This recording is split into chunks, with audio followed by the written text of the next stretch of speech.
உலகெங்கிலும் வாழும் இயற்கையுண்மை ஊடகம் பார்வையாளர்களுக்கும் டிஎன்டிவி தமிழ் ஊடகம் பார்வையாளர்களுக்கும் அன்பு வணக்கம். வடலூர் திருவருட்பிரகாச ராமலிங்க வள்ளலாருடைய மறைவு பற்றி தொடர்ந்து பொய்யும் புரட்டும் திரிப்பு வேலைகளும் செய்து கொண்டிருக்கிறது ஒரு கூட்டம். நீண்ட நெடுங்காலமாக அது ஒரு சிறு கூட்டம்தான்.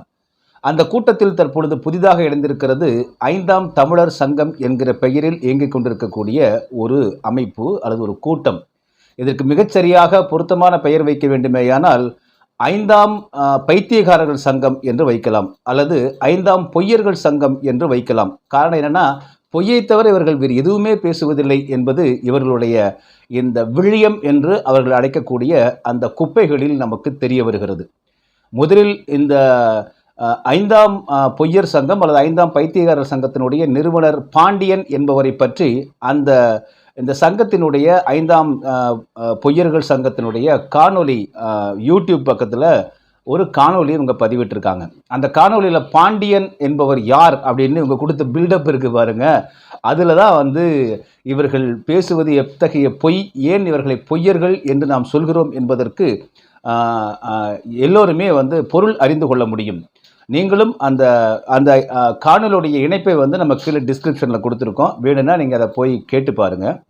அதில் இந்த பாண்டியன் என்பவர் யார் அப்படின்னு அந்த ஒரு பையன் அப்படியே ஒரு வர்ணனை பண்ணுறாரு. அவர் என்ன பண்ணுறாருன்னா, தமிழ் தேசியத்தினுடைய முன்னோடி இந்த பாண்டியன்றாரு.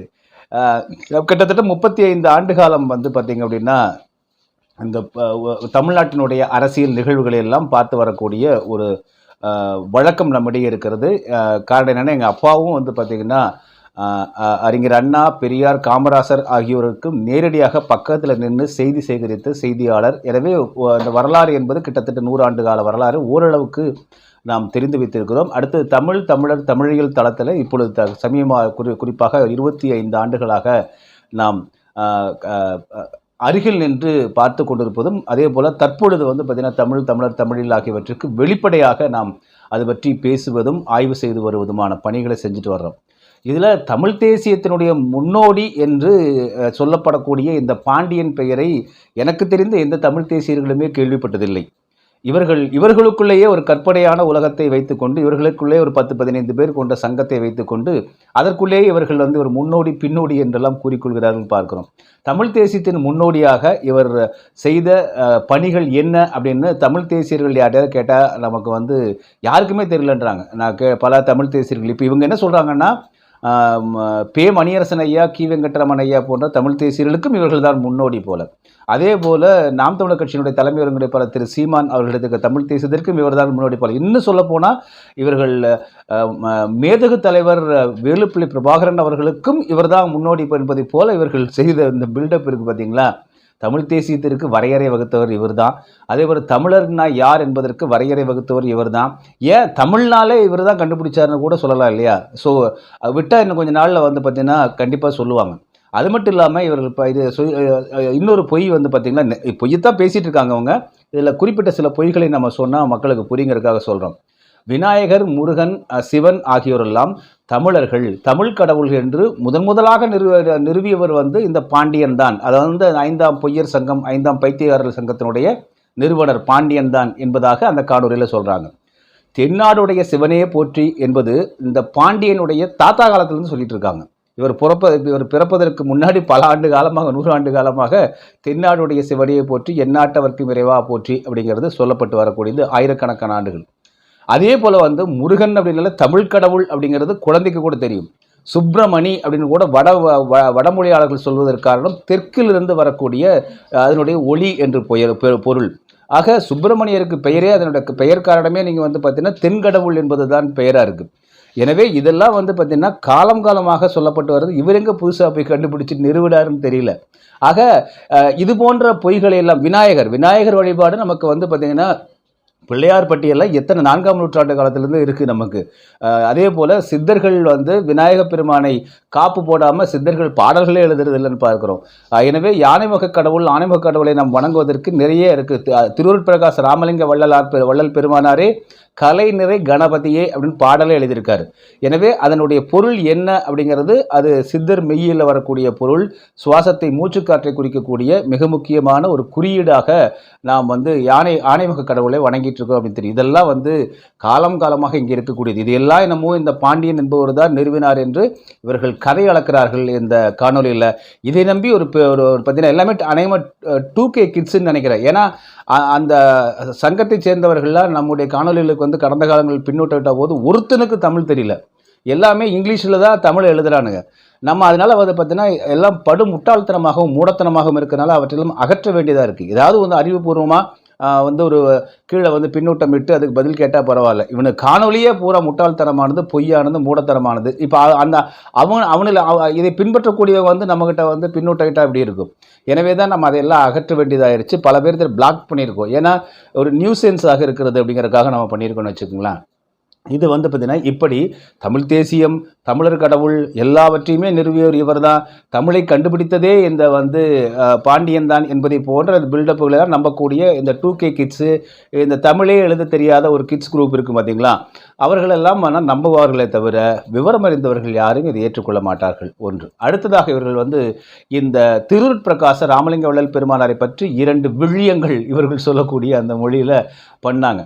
இந்த விழியங்கள் எங்கடா இவங்க தேடி பிடிச்சான்னு பார்த்தா இவர்கள் சொந்த சரக்கே கிடையாது. அந்த 2 விழியங்களிலுமே பலராமையா என்ற ஒரு முன்னாள் மாவட்ட நீதிபதி, மேஜிஸ்ட்ரேட் என்று சொல்லக்கூடிய மாவட்ட அளவில் ஒரு நீதிபதியாக இருந்த பலராமையா என்பவர் அவர் தன்னுடைய கடைசி காலத்தில் புத்தி பேதலித்த நிலையில் பித்து பிடித்தார் போல அவர் எடுத்து வைத்த வாந்தி தான் வள்ளலார் மறைவு சித்தியா மரணமா என்கிற ஒரு நூல். அந்த நூல் ஒரு குப்பை என்று எல்லா சன்மார்க்கத்தவர்களும் மெய்யியல் அறிந்தவர்களும் தமிழ் அறிஞர்கள் அனைவருமே தூக்கி ஓரமாக வீசிட்ட ஒன்று. அதை இவர்கள் எங்கேயோ தூசு தட்டி உலகத்திலே எங்கேயும் கிடைக்காம நான் இலங்கையில் போய் இருந்து எடுத்தேன், இலங்கையினுடைய ஒரே ஒரு நூலகத்தில் இருக்குது, கூகுளில் போட்டால் இலங்கையினுடைய நூலகத்து பெயர் வருது அங்கே இருக்குன்ட்டு. இது ஒரு பெரிய அதிசயமே கிடையாது. இதுக்கு அவ்வளோ பில்டப் பண்ணுறாங்க. எங்கேயுமே கிடைக்காம அங்கே தான் போய் எடுத்தோம், அது ஒரு பக்கம் தான் கிடைத்தது அப்படின்னு ஒரு பில்டப். ஆனால் அந்த புத்தகம் PDF வடிவில் ஏராளமானவர்கள் கிடைக்குது. வள்ளலார் மறைவு சித்தியா மரணமா என்று பலராமையா எழுதிய அந்த புத்தகம் குப்பை போல கிடக்கிறது PDF ஃபார்மேட்டில். இதுக்கு இவனுக்கு பண்ண பில்டப் இருக்குது பாருங்கள், எங்கேயுமே கிடைக்கல, இதாவார் அங்கேயே போனோம் இங்கே போனோம் அப்படின்னு ஓவர் பில்டப். இந்த பேய் கதை சொல்வதை போல சினிமா கதைகள், அரண்மனை, அப்புறம் காஞ்சனா, சந்திரமுகி போன்ற இந்த பேய்கதை படங்களை எல்லாம் சொல்லி இந்த குழந்தைகளை ஏமாத்துற மாதிரி தான் இந்த 2K கிட்ஸை ஏமாத்திட்டு இருப்பாங்க போல் இந்த சங்கத்தை சார்ந்தவர்கள் எல்லாம். அவர்கள் ஏதோ சந்தா கொடுப்பாங்க போல், அதன் மூலமாக ஏதோ வண்டி ஓடுது, சரி ஓடட்டு, அது அவங்க தனிப்பட்ட விருப்பம். ஆனால் திருவருட்பிரகாச ராமலிங்க வள்ளல் பெருமானாரை பற்றி, அவருடைய மறைவை பற்றி பலராமையா அந்த புத்தகத்தில் என்னவெல்லாம் வாந்தி எடுத்திருக்கிறாரோ அந்த வாந்தியை அப்படியே இவர்கள் பார்த்தீங்கன்னா தாங்கள் செய்த புலனாய்வு என்கிற பெயரில் இவர்கள் தங்களுடைய அந்த 2 விழியத்திலும் வாந்தி எடுத்து வைத்திருக்கிறார்கள். நல்லா நீங்கள் அந்த புத்தகத்தை எடுத்து வாட்சிங்கன்னா தெரியும், அந்த புத்தகத்தில் இருந்தால் என்னென்னவெல்லாம் உளறி வச்சிருக்காரோ அதைத்தான் இவர்கள் விழியங்களாக போட்டு கூட கொஞ்சம் சந்திரமுகி கதையை சேர்த்து உப்பு புளியெல்லாம் சேர்த்து இவர்கள் ஒரு கூட்ட சாம்பார் ஆக்கி கருவாட்டு சாம்பாரை வைத்திருக்கிறார்கள் அப்படிங்கிறத பார்க்க முடியுது. இதில் என்னென்னா, ஒன்று, இவர்கள் பலராமையா அப்படிங்கிறவர் யார் அப்படின்னு சின்ன ஒரு பெண் குறிப்பை நம்ம பார்க்கலாம். அவர் பார்த்தீங்கன்னா மாவட்ட நீதிபதியாக பணியாற்றியவர். அவர் அடிப்படையில் பார்த்தீங்கன்னா தெலுங்கை தாய்மொழியாக கொண்டவர். அவர் பலராமையா என்கிற இந்த ஓய்வு பெற்ற அந்த மாவட்ட நீதிபதி பார்த்தீங்க அப்படின்னா, அவர் நீதிபதியாக இருக்கும் பொழுது அவருக்கு கீழே ஒரு வழக்கில் பார்த்தீங்கன்னா ஒரு சித்த மருத்துவம் தெரிந்த ஒருத்தர் வரார். ஸோ அவரை வைத்து என்ன செய்கிறாருன்னு பார்த்தீங்கன்னா பிற்காலத்தில் நிறைய சித்த மருத்துவ தகவல்கள் எல்லாம் அறிந்து கொண்டு சித்த மருத்துவம் பற்றிய ஆய்வுகளை நான் செய்கிற வைத்தியர் பலராமன் என்கிற பெயரை அவர் வைத்து கொண்டு அதில் சித்த மருத்துவத்தில் ஈடுபாடு கொண்டு நிறைய புத்தகங்களாக எழுதுகிறார். சாகா கலைங்கிற புத்தகங்களாக அவர் எழுதுகிறார். அவர் திருவருட்பிரகாச ராமலிங்க வள்ளல் பெருமானருக்கு கோவில் கட்டி அவரோட வீட்டிலேயே வணங்கக்கூடிய ஒருவராக இருக்கார். அவர் இப்படியெல்லாம் இருந்த ஒருத்தர் பார்த்தீங்கன்னா அவர் என்ன பண்ணுறாருன்னா கற்ப மருந்து அப்படின்னு சொல்லக்கூடிய சாகா தன்மையை தான் அடைவதற்கான முயற்சியாக இந்த கற்ப மருந்து முப்பு என்பதெல்லாம் செய்கிறார். அதில் அவர் தோல்வி அடைந்து வருகிறார். இறுதியில் பார்த்தீங்கன்னா இந்த பலராமையாவுக்கு புற்றுநோய் அவர் நோய்வாய்ப்பட்டதாக தகவல்.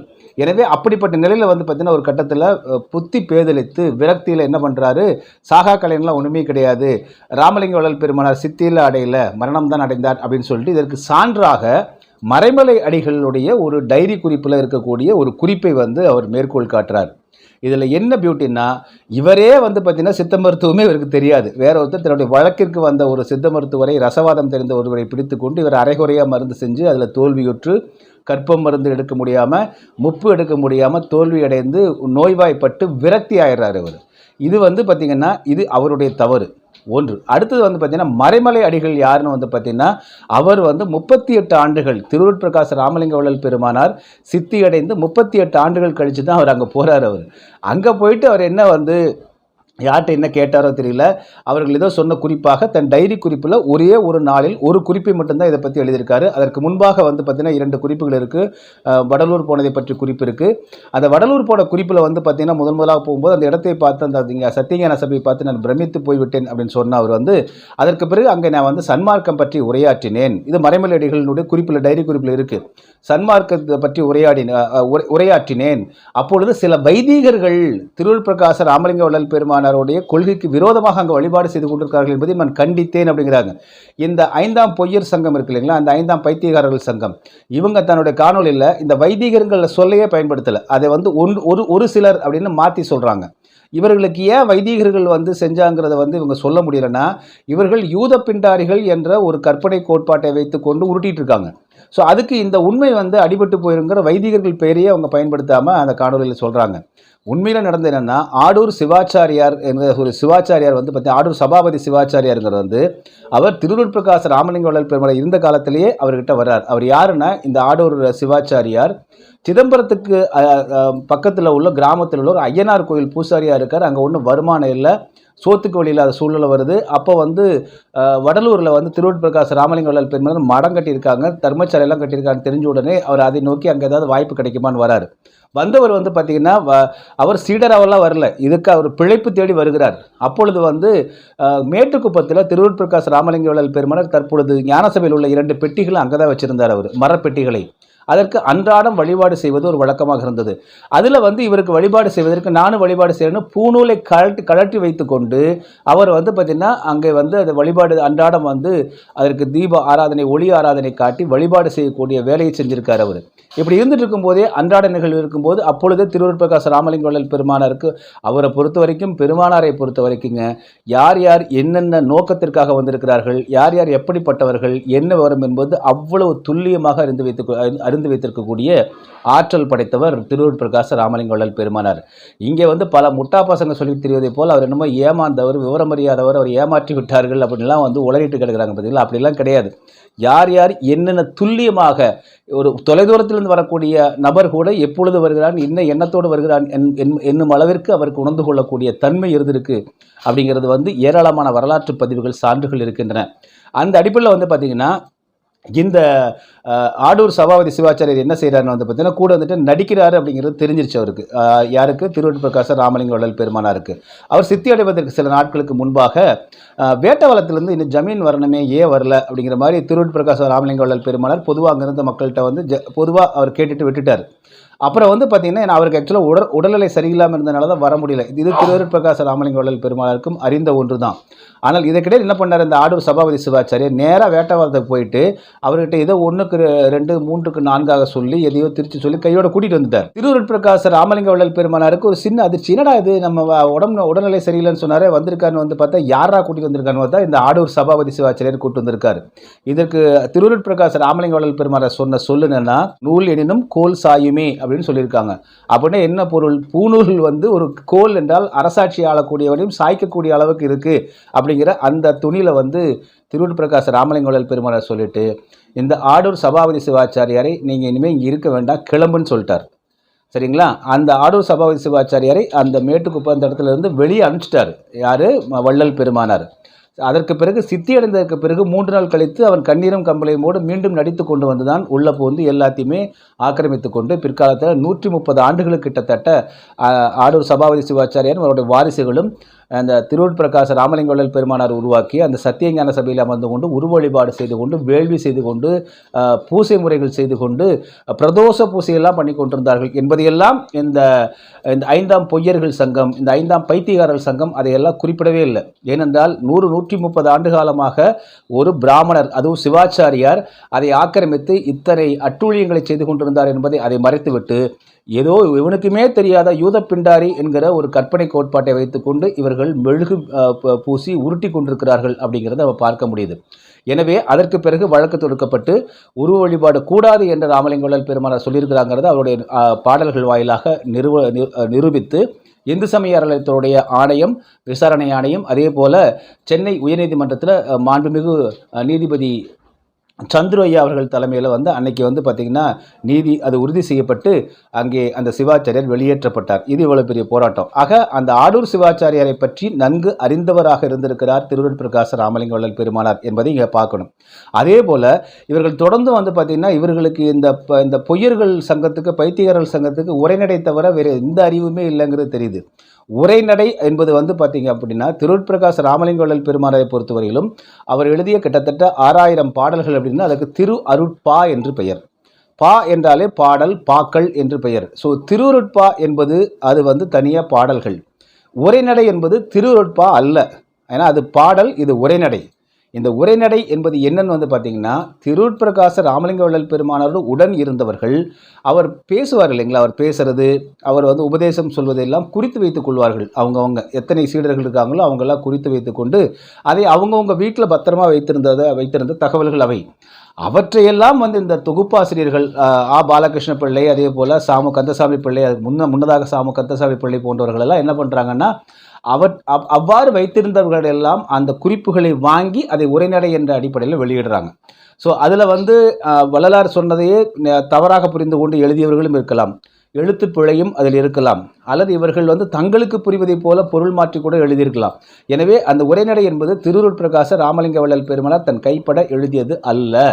அவர் பாடல்கள் மட்டும்தான் அவர் கைப்பட எழுதியது. அவருடைய திருமுகங்கள் என்று சொல்லக்கூடிய கடிதங்கள் அவர் கைப்பட எழுதிய கடிதங்கள் இருக்கின்றன. பத்திரிகைகள், விளம்பர பத்திரிகைகள் அவர் கைப்பட எழுதியெல்லாம் இருக்கின்றன. ஆனால் இந்த உரைநடை என்பது அவரோடு இருந்தவர்கள் எழுதி வைத்தது. எனவே அது மிக துல்லியமானது என்று நம்ம சொல்ல முடியாது. எனவே அந்த உரைநடைக்குள்ளதான் நீங்கள் பார்த்தீங்கன்னா சில இடைச்சர்கள் இருந்திருக்கலாம் அப்படிங்கிற கருத்தை தமிழ் வேங்கை அவர்கள் சொல்லியிருந்தாங்க. ஆனால் இவங்க என்ன பண்ணுறானுங்க, இந்த பொய்யர் சங்கம், இந்த பைத்தியகாரர்கள் சங்கம் என்ன பண்ணுறாங்கன்னா திருவருட்பாலேயே இடைச்சர்கள் இருப்பதாக தமிழ் வேங்கை ஒப்புக்கொண்டார் அப்படின்னு பொய்யை சொல்கிறாங்க. இதுவும் பொய். திருவருட்பா பாடல்களில் இடைச்சர்கள்லாம் யாரும் செய்ய முடியாதுங்க. பெருமானாருடைய பாடல்கள், அவருடைய தமிழ், அவருடைய அந்த வீச்சு அப்படிங்கிறது அது இன்னொருத்தர் அப்படியே அதே போல் எழுதுவது என்பது சாத்தியமே கிடையாது. எனவே அவருடைய பாடல்களுக்குள்ள இடைச்சர்கள் இருக்கிறது அப்படிங்கிறதே ஒரு பைத்தியகாரத்தனமான ஒரு சிந்தனை. இப்போ திருக்குறளில் நிறைய இடைச்சர்கள் இருக்குதுன்னு சொன்னால் எப்படி இருக்கும்? அதுபோல தான் இப்போ ஒரு சிலர் சொல்லிக்கிட்டு இருக்காங்க திருக்குறள் கூட இடைச்சர்கள் இருக்குது, தூக்கணுன்னு. அவர் தூக்கணுன்னு சொல்லக்கூடிய மிக முக்கியமான அந்த பகுதிகளெலாம் பார்த்திங்கன்னா மிகப்பெரிய பேருண்மைகளை வள்ளுவ பெருந்தகை சொல்லியிருக்கிற அதை தான் தூக்க சொல்கிறாங்க இப்பொழுது. இப்படி தான் நீங்கள் பார்த்திங்கன்னா இப்பொழுது என்ன செய்கிறாங்கன்னா இதுக்குள்ளே இடைச்சர்கள் இருக்குது, இதுக்குள்ளே அந்த பொருள் இருக்குதுன்னு சொல்லி முற்றாக இதை அழித்து விடுவதற்கான செயலைத்தான் இந்த பைத்தியகார கூட்டங்கள் எல்லாம் செய்து கொண்டிருக்கின்றன. உண்மையை சொல்லப்போனால் இவர்கள் பைத்தியகார கூட்டம் அல்ல, ஊர் உலகத்தில் இருக்க எல்லாத்தையும் பைத்தியகாரலாக்கி கொண்டிருக்கக்கூடிய ஒரு வஞ்சக கூட்டம் தான் இந்த 5ஆம் பொய்யர் கூட்டம், 5ஆம் பைத்தியகார சங்க கூட்டம் அப்படின்னு சொல்லலாம். ஸோ இவங்க பார்த்திங்கன்னா எனவே இதில் இடைச்செருகல்கள் என்பது பார்த்திங்கன்னா உரைநடை பகுதிகளில் இருந்திருக்கலாம் அப்படிங்கிறதா கருத்து, சரிங்களா? அதனால் அது ஒரு புறம் இருக்கட்டும். இப்போ உரைநடை தவிர இவங்க அதுக்கு மேலே எதுவுமே போகிறதில்ல. ஒரு பாடலை பற்றியாவது இவர்கள் யாராவது பார்த்திங்கன்னா இந்த பாடல் இதற்கானது அப்படின்னு சொல்லியிருக்காங்களா சொல்லுங்க பார்க்கலாம். அந்த பாடல் விளக்கத்தை ஏதாவது இந்த 5ஆம் பொய்யர்கள் சங்கம், 5ஆம் புரட்டர்கள் சங்கம், 5ஆம் பைத்தியகார சங்கம் எங்காவது சொல்லியிருக்காங்கன்னு சொல்லுங்க பார்க்கலாம். அந்த வகையில் நீங்கள் பார்க்க போனால் தொழுவூர் வேலாயுதம் அவர்களை பற்றியே திருவூர் பிரகாச வள்ளல் பெருமானாருக்கு மிக தெளிவான ஒரு பார்வை இருந்திருக்கிறது அப்படிங்கிறத முதல்ல நம்ம தெரிஞ்சுக்கணும். எப்படி ஆடூர் சிவாச்சாரியாரை அடையாளம் கண்டுபிடிச்சி வெளியே போன்னு சொன்னாரோ அதே போல் தொழுவூர் வேலாயுதம் அவர்களை பற்றி ஒரு அழகாக சொல்கிறாரு. அந்த இறுதி உரையாற்றும் போது அதில் என்ன சொல்கிறாருன்னா, நீங்கள் எல்லோருமே இங்கே விசாரம் செய்து கொண்டிருங்கள் இறைவரை பற்றி அப்படின்னு சொல்லிட்டு, ஒருவேளை உங்களுக்கு இல்லாத ஐயம் ஏற்பட்டால் தொழுவூர் வேலாயுதம் அவருடைய கேளுங்கள், மனுஷ தரத்தில் அவர் அதனை விளக்கக்கூடும் அப்படிங்கிறாரு. அந்த சொற்களை பாருங்க, மனுஷிய தரத்தில் அவர் அதை விளக்கக்கூடும் அப்படின்னு என்ன அர்த்தம்னா, அவருக்கு மனிதர்கள் அடிப்படையில் இருக்கக்கூடிய சராசரி சந்தேகங்களை வேணால் சொல்ல முடியுமே தவிர இந்த மெய்யியல் இறையியலை பற்றி அவருக்கு சொல்ல தெரியாது அப்படிங்கிறாரு. அப்போ தொழுவுறு வேலாயுதம் அவர் திருவருட்பிரகாச ராமலிங்க வள்ளல் பெருமானாருடைய அந்த இறையியல் மெய்யியல் சன்மார்க்க கோட்பாடு கூட அறிந்திராதவர், மரணமில்லா பெருவாழ்வு பற்றி அந்த நிலையெல்லாம் அறிந்திராமல் இருந்திருக்கக்கூடிய மனுஷ தரத்தில் இருக்கக்கூடிய ஒரு சாதாரண கல்லூரி ஆசிரியராகத்தான் அவர் இருந்திருக்கிறார் அப்படிங்கிறத திருவருட்பிரகாச ராமலிங்க வள்ளல் பெருமான் ஒரே ஒரு சொல்லில் உணர்த்துறாரு. அது மட்டும் இல்லாமல் அப்பொழுது திருக்குறள் பாடசாலை ஆரம்பிக்கப்படுது. திருவருட்பிரகாச ராமலிங்க வள்ளல் பெருமான் அங்கே உள்ள குழந்தைகளுக்கு எல்லாத்துக்கும் பாடம் கற்றுக் கொடுக்க வேண்டும் என்பதற்காக பாடசாலை அமைக்கிறாங்க. அந்த பாடசாலையினுடைய ஆசிரியராக தொழுவூர் வேலாயுதம் அவர்களைத்தான் நியமிக்கிறார் திருவருட்பிரகாச ராமலிங்க வள்ளல் பெருமானார். 3 மாத காலமாகியும் எந்த விதமான பாடமும் முழுமையாக சொல்லப்படாமல் திருக்குறளுக்கு விளக்கமே சொல்லாமல் இருந்திருக்கிறார் தொழுவூர் வேலாயுதம். இது பற்றி அங்கிருந்து புகார் சொல்றாங்க. யாரு? பெருமானார்கிட்ட புகார் சொல்றாங்க. அப்போ சொல்றாரு, அந்த மூடம் உண்டாக்கக்கூடிய அந்த ஆசிரியனை கூப்பிடு என்று அழைத்து கோபத்தோடு சொல்லிட்டு அவரை திட்டுறாரு. 3 மாத காலமாகி உன்னால் ஒரு பாடத்தை ஒழுங்காக சொல்ல முடியல, ஒழுங்காக கற்றுக் கொடுக்க முடியலன்னா இனிமேல் அந்த பாடசாலை வேண்டாம், இழுத்து மூடுன்றாரு. ஆக தொழுவூர் வேலாயுதம் பல நேரங்களில் செம டோஸ் வாங்கியிருக்காரு திருவருட்பிரகாச ராமலிங்க வள்ளல் பெருமானார் அப்படின்னு நமக்கு ஆவணங்கள் சொல்லுது. எனவே அவர் போய் தியாசபிக்கல் சொசைட்டி கொடுத்தது தான் பெரிய ஒரு ஆவணம். அவர் அதுக்கு பிறகு தியாசபிக்கல் சொசைட்டி போயிட்டாரு, சேர்ந்திருக்காரு, செஞ்சிருக்காரு, அதெல்லாம் பிற்காலத்தில் நடந்தது. எனவே தொழுவூர் வேலாயுதம் என்பவர் முதன்மை சீடர் என்று நாம் சொன்னாலும் கூட அவர் பார்த்திங்க அப்படின்னா அந்த அருட்பா பாடல்களை தொகுத்த ஒரு தொகுப்பாளராகத்தான் இருக்கிறாரே தவிர அவர் மிகப்பெரிய ஞானம் பெற்ற ஞானியெல்லாம் கிடையாது.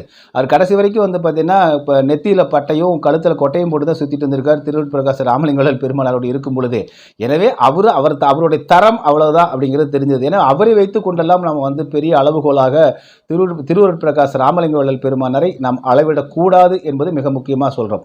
இப்போ நீங்கள் இதே பார்த்தீங்க அப்படின்னா சாமு கந்தசாமி பிள்ளை அவர்கள் பார்த்தீங்கன்னா திருவருட்பிரகாச ராமலிங்க வள்ளல் பெருமானாருடைய அணுக்க தொண்டர் நூலே எழுதுகிறார். பாடல்கள் முழுக்க பாடல்களாகவே எழுதி வள்ளல் பெருமானாருடைய அத்தனை வரலாறுகளையுமே முழுமையாக நமக்கு கொடுத்திருக்காரு அவர்.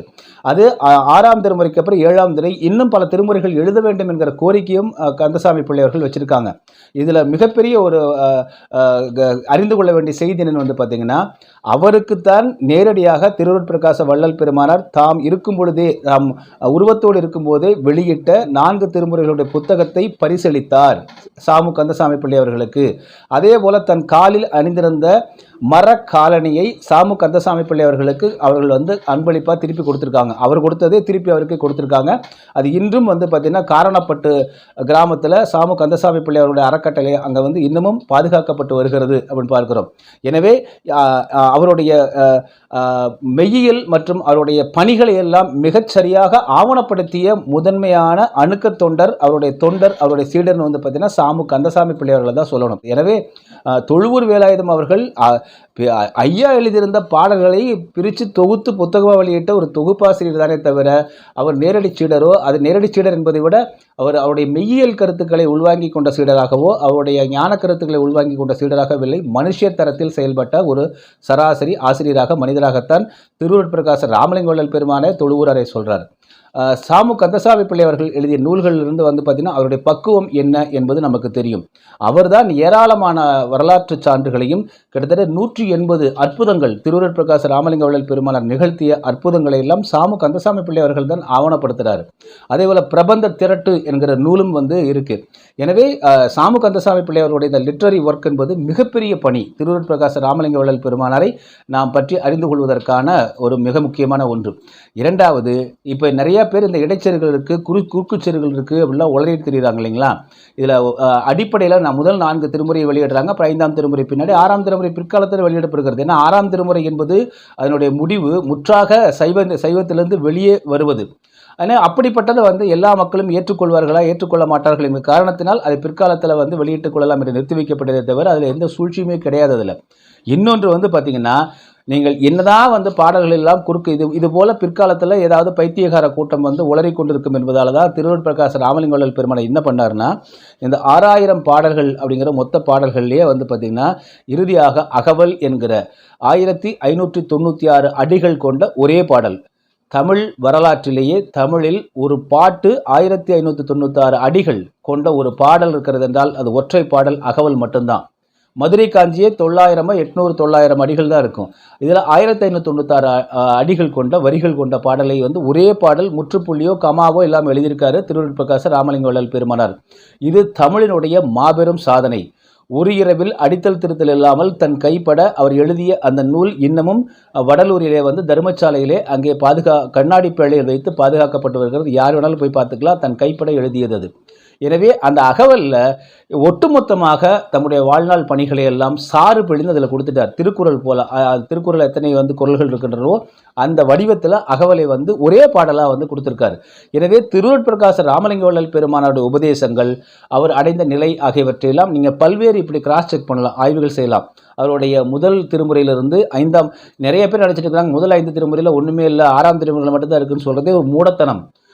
ஒரு முழுமையாக நீங்கள் ஒரு பேராளுமையினுடைய உபதேசத்தை அது மெய்யியலை புரிந்து கொள்ள வேண்டுமேயானால் திருவருட்பிரகாச ராமலிங்க வள்ளல் பெருமானாரை புரிந்து கொள்ள முயற்சிக்க வேண்டுமேயானாலும் கூட நீங்கள் 6 திருமுறையும் வாசித்தாக வேண்டும். முதல் திருமுறையிலிருந்து 6 திருமுறை வரைக்கும் ஒவ்வொன்றுக்கும் ஒரு சாவி வச்சிருப்பார் அவர். ஒவ்வொரு திருமுறையாக நீங்கள் வாசிக்க அந்த சாவி பூட்டுகள் திறந்து கொண்டே சென்றுதான் இறுதியாக 6ஆம் திருமுறைக்குள் நுழைந்து நீங்கள் ஒரு ஞானத்தன்மையை அந்த ஞானத்தை வந்து உணரக்கூடிய தன்மையே பெற முடியும்.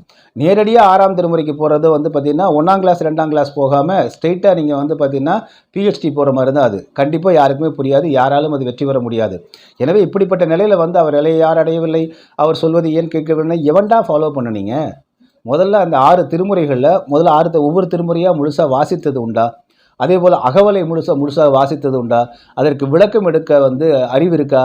இந்த அறிவெல்லாம் எதுவுமே இல்லாமல் அவர் பாடலில் என்ன சொல்லியிருக்காரு, அதனோட உட்கருத்தாக என்ன சொல்லியிருக்காரு, அவருடைய வாழ்வியல் முறையில் என்ன சொல்லியிருக்காருன்னு பார்க்காம மேலோட்டமாக சங்கிலி எப்படி இருக்குது, சாக்கடை எப்படி இருக்குது, மேலே கதவியா எப்படி இருக்குதுன்னு பைத்தியகாரத்தனமாக உளறி கொண்டிருப்பது வந்து பார்த்திங்கன்னா இது வந்து உண்மையிலேயே பைத்தியகாரத்தனம் தான். அதில் எந்த மாற்று கருத்துமே கிடையாதுன்னு சொல்லலாம். எனவே இவர்கள் கேட்கக்கூடிய கேள்விகளெல்லாம் வந்து பார்த்திங்க அப்படின்னா இது பெரிய அறிவாளிகள் போல கேட்டுக்கொண்டு இவர்களுக்கு என்ன அடிப்படையில் வந்து பார்த்திங்க அப்படின்னா இவர்களுக்கு தங்களுடைய காணொலி வந்து அதிக பார்வையாளர்களை பார்த்துருக்கிறது பெருமையாக பேசிகிட்டு இருக்கான். இப்போ சவுக்கு சங்கர் காணொலி கூட தான் லட்சக்கணக்கான பேர் பார்த்தான். இன்றைக்கி எவனாவது வந்து சவுக்கு சங்கருக்கு நிற்கிறானா? இல்லை அவரை வந்து அவருக்காக நாங்கள் வந்து எங்கள் உயிரை கொடுத்தவரை காப்பாற்றுறேன்னு சொல்லிட்டு ஒருத்தரும் நிற்க மாட்டான். பார்வைகளை வைத்து வியூவர்ஷிப்பை வைத்தெல்லாம் உனக்கு வந்து நீங்கள் விட்ட காணொலிக்கு வந்து அங்கீகாரம் கிடைத்து விட்டதாக நினைத்தால் அது உலகின் நம்பர் 1 பைத்தியகாரத்தனம். அதைத்தான் இவங்க செய்கிறாங்க.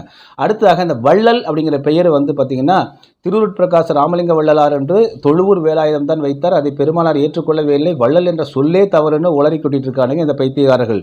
திருவருட்பிரகாச ராமலிங்க வள்ளல் பெருமானார் 6ஆம் திருமுறையில் அக்கச்சி அப்படின்னு பாடல்கள் இருக்குது. அந்த 2211 2214 வரையில் உள்ள பாடல்கள். அதில் வானத்தின் மீது மயிலாடக் கண்டேன், மயில் குயில் ஆச்சுதடி அக்கச்சி, மயில் குயில் ஆச்சுதடி, துள்ளலை விட்டு தொடங்கினேன் மன்றாடும் வள்ளலை கண்டேனேடி அக்கச்சி, வள்ளலை கண்டேனே அப்படின்னு பாடுறாரு. அப்போது வள்ளலை கண்டேன், வள்ளல் என்ற சொல்லை வந்து பார்த்திங்கன்னா திருவருட்பிரகாச ராமலிங்க வள்ளல் பெருமானாரே 6ஆம் திருமுறையில் பாடுறாரு. அப்போ இவங்களுக்கு என்ன வந்து இதில் வள்ளல் பெயர் வந்து வைக்கப்பட்டது தவறு பிழைன்னு இவனுங்க தான் உலகத்திலேயே இவனுங்க தான் தமிழையே கண்டுபிடிச்ச மாதிரி பைத்தியகாரத்தனமாக உளறி கொண்டிருக்கிறார்கள் அப்படிங்கிறத பார்க்க முடிகிறது. எனவே வள்ளல் என்கிற சொல்லை வந்து இறைவருக்கே வள்ளல் பெருமானார் சொல்லக்கூடிய பெயர் தான் அது. அருட்பெருஞ்சோதி என்பதும் இறைவரை குறிக்கக்கூடிய வள்ளல் பெருமானார் இறைவரை குறிக்கக்கூடிய சொல் தான் அது. எனவே இவனுக்கு எதுவுமே வாசிக்காமல் செக்குக்கு சிவலிங்கத்துக்கு ஒரு வேறுபாடு கூட தெரியாமல் ஒரு முட்டாள் கூட்டமாக மூடர் கூட்டமாக இவங்கெல்லாம் இருக்காங்க அப்படின்னு தொடர்ந்து வந்து சொல்லிட்டு இருக்காங்க. ரெண்டாவது வந்து அவர் அடைந்த நிலையை வேறு யாரும் ஏன் அடையவில்லைன்னா நான் கேட்குறேன், நீங்களும் தானே பள்ளிக்கூடத்தில் போய் படிச்சிங்க, கல்லூரியில் படிச்சிங்க, ஏன் அப்துல் கலாம் மாதிரி உங்களால் ஆக முடியல? நீங்கள் ஏன் வந்து ஒரு கூகுள் பிச்சை போல் வந்து அந்த உயரத்துக்கு போக முடியல? நீங்களும் கல்லூரியில் தானே படிச்சிங்க, நீங்களும் அதே பள்ளிக்கூடத்தில் தானே படிச்சிங்க, அப்போ அவங்க மட்டும் எப்படி மேலே போனாங்க, நீங்கள் ஆக முடியல? எத்தனையோ கிறிஸ்தவர்கள் உலகம் முழுவதும் இருக்காங்க, ஏன் எல்லாருமே இயேசு கிறிஸ்து ஆக முடியல? எத்தனையோ இஸ்லாமியர்கள் உலகத்தில் முழுவதும் இருக்காங்க, ஏன் வந்து நபிகள் நாயகம் ஆக முடியல அப்படின்னு கேள்வி கேட்டால் எப்படி இருக்கும்? எத்தனையோ பௌத்தர்கள் பின்பற்றாங்க, ஏன் எல்லாருமே வந்து புத்தராக முடியல கேள்வி கேட்டால் எப்படி இருக்கும்? அதுபோல் ஒரு பைத்தியகாரத்தனமான கேள்விதான் திருவருட்பிரகாச ராமலிங்க வள்ளல் பெருமானார் அடைந்த நிலையை பிறர் யாரும் அடையலக்க சொல்கிறதுக்கு. நிறைய பேர் சத்தம் இல்லாமல் ஒவ்வொரு படிக்கலாக போயிருக்காங்க. 2 நாட்களுக்கு முன்பாக மறைந்த திருப்போரூர் வேலைக்காரன் ஐயா அவர்கள் வந்து அந்த சுத்த உடல் அடைஞ்சிட்டார். அவர் 40 ஆண்டு காலமாக உணவே உண்ணாமல் வெறும் அரைக்குவளை தண்ணீரை மட்டும் அருந்தி கொண்டு வாழ்ந்திருக்கார். அப்படின்னா அவர் அந்த சுத்த நிலையை உடல் வந்து அசுத்த சுத்த பிரணவ ஞான என்ற 4 உடல்நிலையில் சுத்த உடல்நிலையை அவர் அடைஞ்சிட்டார்னு அர்த்தம். இன்னும் சிறிது காலம் அவருக்கு வந்து இறையருள் வாய்க்கப்பட்டிருந்தால் முழுவதுமான சுத்த நிலை அடைந்து இந்த பிறவியில் இல்லைன்னா அடுத்த பிறவியில் அதற்கு அடுத்த கட்டத்தை நோக்கி போயிடுவாங்க அவங்க. இதுதான் திருவருட்பிரகாச ராமலிங்க வள்ளல் பெருமானார் சொல்லக்கூடிய ஒன்றாக இருக்கிறது.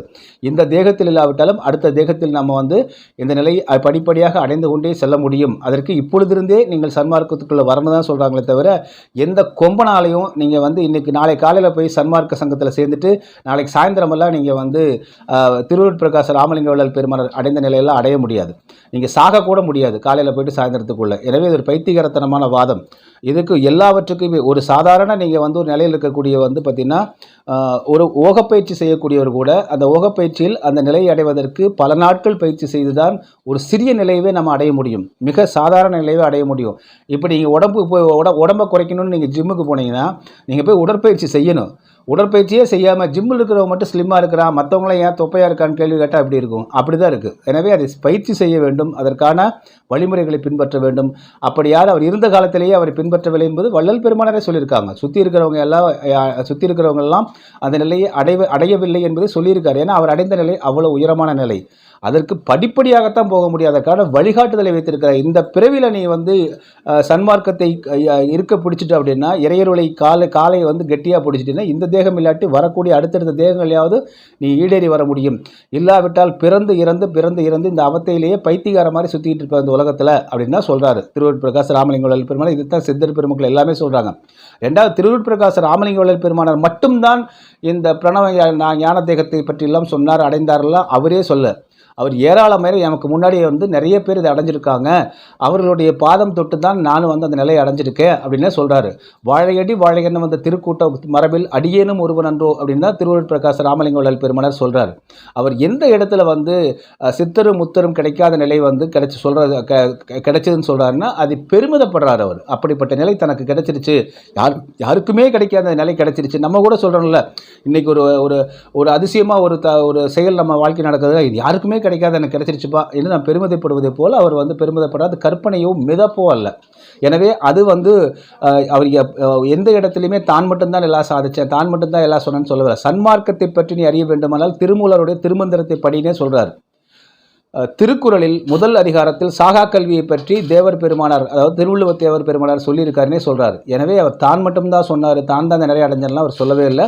வாழையடி வாழை எனது திருக்கூட்ட மரபில் அடியேனும் ஒருவன் என்று சொல்ல கிட்டத்தட்ட 1000 ஆண்டு காலம் 2000 ஆண்டுகளும் மறைந்து போன தமிழுடைய மெய்யியலை அந்த 1000 ஆண்டு காலில் ஒரு இருண்ட காலமே சொல்லலாம். அந்த காலத்தில் எல்லாம் இருந்து மீட்டெடுத்து மெய்யியலை வந்து சன்மார்க்கத்தை சாகாக்கலையை மரணமில்லா பெருவாழ்வு என்கிற ரகசியத்தை வந்து எளிய மக்கள் சாதி மத பேதமற்று அனைவரும் பின்பற்ற வேண்டும் என்பதற்காக வகுத்து கொடுத்தவர், தொகுத்து கொடுத்தவர் தான் திருவருட்பிரகாச ராமலிங்க வள்ளல் பெருமானார்.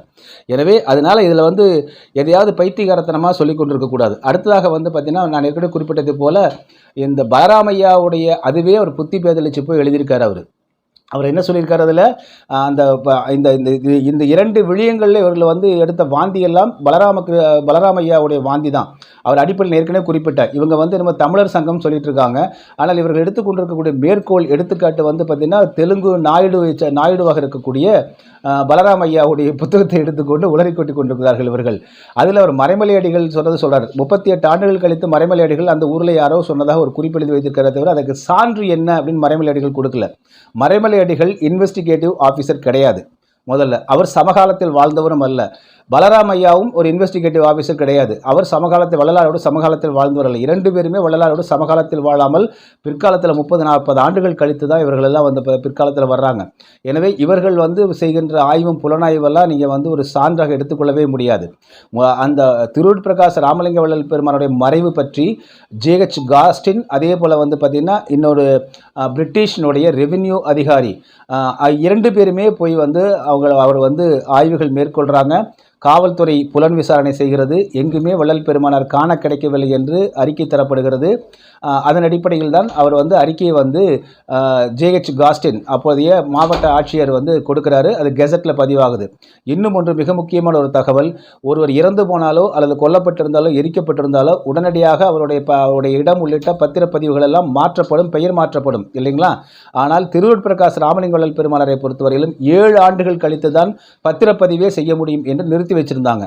அப்போ காணாமல் போனவர்கள் மட்டும்தான் 7 ஆண்டுகள் வரையும் காத்திருந்து அதற்கு பிறகும் அவர்கள் வரவில்லை என்றால் அதனுடைய சொத்துக்கள் உள்ளிட்ட அத்தனை சட்ட ரீதியான அவர்கள் தொடர்பானவற்றையெல்லாம் பிறருக்கு மாற்ற முடியும், அல்லது வாரிசுக்கு கொடுக்க முடியும், அல்லது பொறுப்பாக யாரிடம் ஒப்படைக்க முடியுமோ ஒப்படைக்க முடியும்.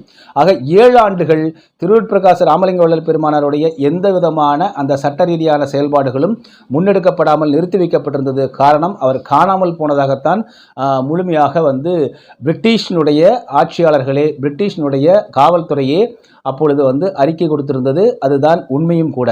எனவே அவர் காணாமல் போனதாகத்தான் அந்த அடிப்படையில் தான் அரசாங்கமே, பிரிட்டிஷ் அரசாங்கமே அறிவித்திருது. அதன் அடிப்படையில் 7 ஆண்டுகள் கழித்து தான் நீங்கள் பத்திரப்பதிவு மற்ற பதிவுகள் எல்லாம் இவர்களால் செய்ய முடிந்தது என்கிற இந்த ஒரு அடிப்படை உண்மையும் தெரிந்து கொள்ள வேண்டும் என்பதை நம்ம சொல்கிறோம். எதுவுமே தெரியாமல் எதையுமே ஆய்வு செய்யாமல் பலராமையா என்கிற அந்த ஒரு புத்தி பேதளித்த ஒருத்தர் உளறிய உலர்களை வைத்துக்கொண்டு அதே போல் மறைமலை அடிகள் மறைமலை அடிகள் டைரி குறிப்பில் வைத்து சான்று குறிப்பெல்லாம் எழுதிக்கிட்டு, டைரி குறிப்பு என்பது அவருடைய பர்சனல் டைரி குறிப்பு. அதில் அவர் எதையாவது எழுதி வைப்பார், இல்லை அதை அவர் விளக்கி விவரமாக புத்தகம் வெளியிட்டிருக்க வேண்டும், அல்லது எங்காவது உரையாற்றி இருக்க வேண்டும். எங்கேயுமே ஏன் உரையாற்றல அவர்?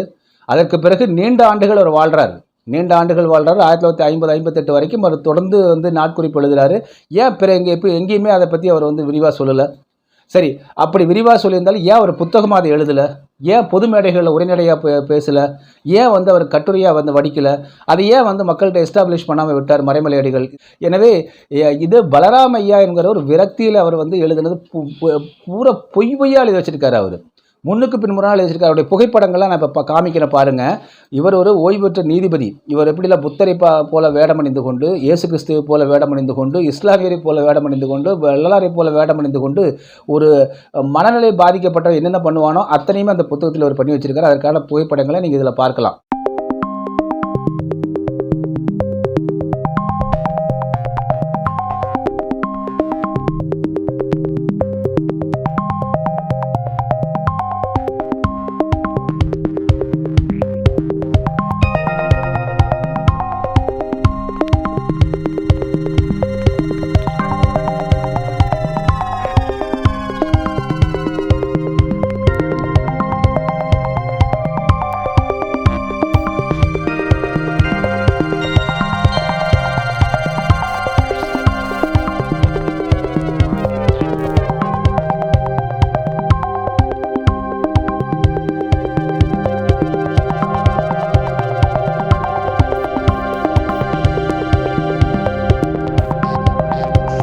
ஸோ இப்படிப்பட்ட ஒரு மனிதர் எழுதுகிறாரு. அது இல்லாமல் அவர் என்ன சொல்கிறாரு, இந்த சித்தி முத்தி என்பதில் உள்ள முரண்பாடு. வேதங்கள் எல்லாம் பார்த்திங்கன்னா சித்தி அடைந்ததற்கு பிறகுதான் முத்தி அடைய முடியும்னு சொல்லுது. ஆனால் வள்ளலார் முத்தி அடைந்த பிறகுதான் சித்தி அடைய முடியும்னு சொல்கிறார். இதுவே பிழை அப்படின்றார் பலராம ஐயர். அதை ஐயா சொல்கிறாங்க, 300 முத்தினே பாடல் பாடுறாங்க அகவல்ல. இது அத்தனை பேர்த்துக்குமே தெரியும். எனவே அந்த அடிப்படையில் பார்த்திங்க அப்படின்னா முத்தி அடைந்ததற்கு பிறகு சித்தி அடைதல் என்பது தான் மிகச்சரியான மெய்யியல் என்பதை வள்ளல் பெருமானார் சொல்லுங்கள். அதையவே பலராமையா ஏற்றுக்கல. இவர் வேத சாஸ்திரங்களில் பிராமணர்கள் என்ன சொல்கிறார்களோ அதைத்தான் ஏற்றுக்கு, அதுதான் சரின்றார். அந்த நூல் பூரா பலராமையா வாதாடுறது பிராமணர்கள் பல ஆண்டு காலமாக சொல்லி வைத்திருக்கக்கூடிய வேதங்கள் அடிப்படையில் ராமலிங்க வள்ளல் பெருமானார் இல்லை. எனவே ராமலிங்க வள்ளல் பெருமானார் அவர் சித்தி அடையவில்லை அப்படின்னு ஒரு தீர்மானத்துக்கு வர்றார். அப்போ நம்ம கேள்வி என்னென்னா, ராமலிங்க வள்ளல் பெருமானாருக்கு முன்னாடி அந்த பிராமணர்கள் சொன்ன வேதங்களால் ஏன் யாருமே அந்த வள்ளல் பெருமான் நிலை அடையலை? அதை பலராமையா கேட்கணும்ல. அதே போல் ஏராளமான இடங்களில் ஒரு முரண்பாடுகள், தன்முரண் எக்கச்சக்கமாக அந்த புத்தகத்தில் இருக்குது. அது தனி புத்தகமாகவே நம்ம அந்த ஒரு நாளை புத்தகத்தை எடுத்து வச்சு உட்கார்ந்து பக்கமாக கிழித்து தொங்க விடுவோம் என்பதையும் தெரிவிச்சுக்கிறோம்.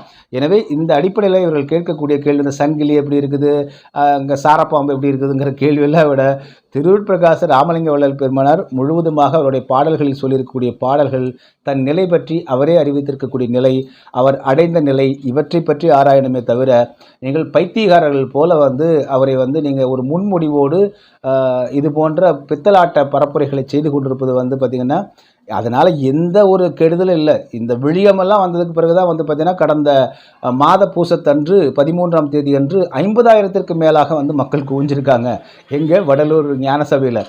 வழக்கமாக உங்களுக்கு மாத பூசத்துக்கு ஒரு 10,000 பேர் தான் அதிகபட்சம் வருவாங்க, இல்லை 20,000 பேர் வருவாங்கன்னு தான் கேள்விப்பட்டுக்கிறோம். ஆனால் இந்த விழியமெல்லாம் வெளி பார்த்திங்கன்னா லட்சக்கணக்கான பேர் பார்த்ததாக, ஆயிரக்கணக்கான பேர் பார்த்ததாக தம்பட்டம் அடித்துக் கொள்கிறார்கள் அல்லவா இந்த பைத்தியகார சங்கத்தினர். இவர்கள் இந்த வெளியே வந்ததுக்கு பிறகுதான் 50,000த்திற்கும் அதிகமான மக்கள் வந்து அங்கே ஞானசபைக்கு வந்திருக்காங்க, வடலூருக்கு வந்திருக்காங்கன்னு பார்க்கிறோம். எனவே இவர்களுடைய இந்த பொய் புரட்டு எல்லாம் திருவூர் பிரகாச ராமலிங்க வள்ளல் பெருமானுடைய பெருமைகளை ஒரு சிறிதும் ஒரு கங்கு கூட இவர்களால் சிராய்ப்பு கூட ஏற்படுத்த முடியாது என்பதை வலியுறுத்தி நாம் சொல்லிக் கொள்கிறோம். மீண்டும் மற்றொரு காணொலியில் உங்களை சந்திக்கிறேன். அதுவரை நன்றி, அன்பு, வணக்கம். டிஎன்டிவி தமிழ் ஊடகம், தனித்துவமான தமிழ் ஊடகம்.